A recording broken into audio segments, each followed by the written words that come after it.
The night was darker than usual, as if the heavens had conspired to shroud the world in secrecy. A woman, no older than 25, walked hesitantly through the thick undergrowth of a dense forest, her bare feet sinking into the damp earth. Sweat mixed with tears on her face, though the night air was cool. In her arms, a child, fragile, barely 2 years old, clutched at her mother's threadbare wrapper. The girl's pale, unseeing eyes blinked up at the moonless sky, oblivious to the cruel fate awaiting her. Indidi's heart pounded with guilt as she approached a clearing. The trees stood tall and silent, as if bearing witness to her crime. Her breath trembled as she knelt and placed her daughter on the cold ground.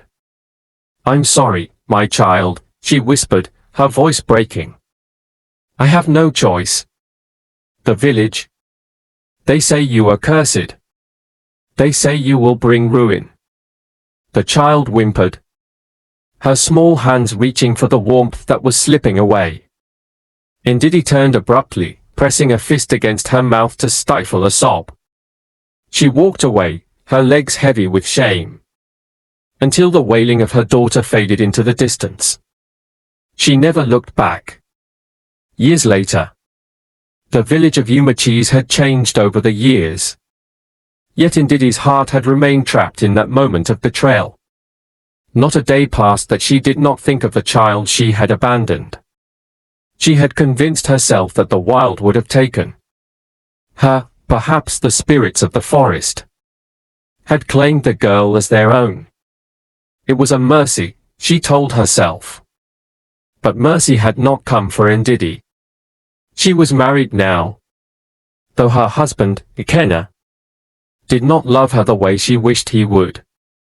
He had given her 3 sons, strong and sighted, yet she never felt whole.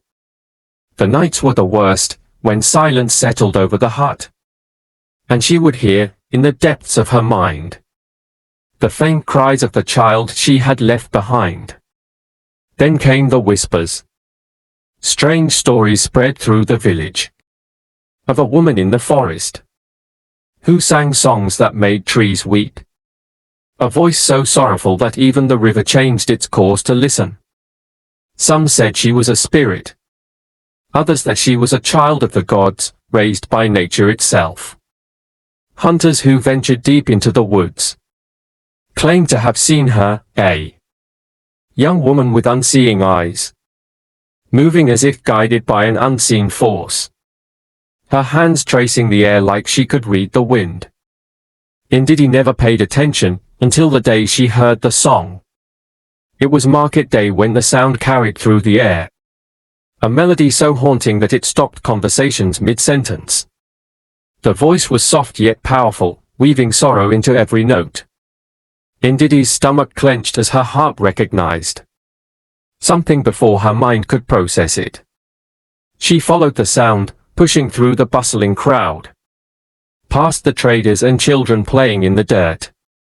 The song led her beyond the village square, past the boundary where civilization met wilderness. She stumbled, breathless, into the clearing, and there she saw her. A young woman, perhaps 17, sat upon a fallen tree, her dark skin glowing under the afternoon sun. Her hair, long and thick, cascaded over her shoulders. She was clothed in a simple wrapper, her bare feet dusted with earth. Her blind eyes were open, facing the sky. Yet she moved as if she could see everything. Indidi gasped, her knees buckling beneath her. The girl's song ceased. Her head tilted slightly, as if sensing a familiar presence. Indidi crawled forward, choking on sobs. My child, my child. Is it you?" The young woman did not move. "I am sorry," Indidi wept, clutching her chest. "I was a coward. I let fear control me. I should have protected you, but Her words broke into an incoherent cry. Please, please tell me it is you." The girl stood, moving toward Indidi with slow, deliberate steps. She reached out, her fingers grazing Indidi's tear-streaked face. "I have always known you would return," she said softly, her voice eerily calm. I have felt your sorrow in the wind. The trees told me your regret. The river sang of your pain. Ndidi sobbed harder. My daughter, how did you survive? The young woman smiled faintly. The forest is my mother now. She spread her arms toward the trees. It cradled me when you left me. It fed me when I was hungry. The spirits of the land gave me sight beyond what eyes can see.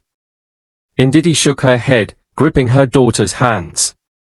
Come home with me. Let me make things right. The girl pulled away. This is my home. Ndidi's chest tightened in anguish. Please, my child. I love you.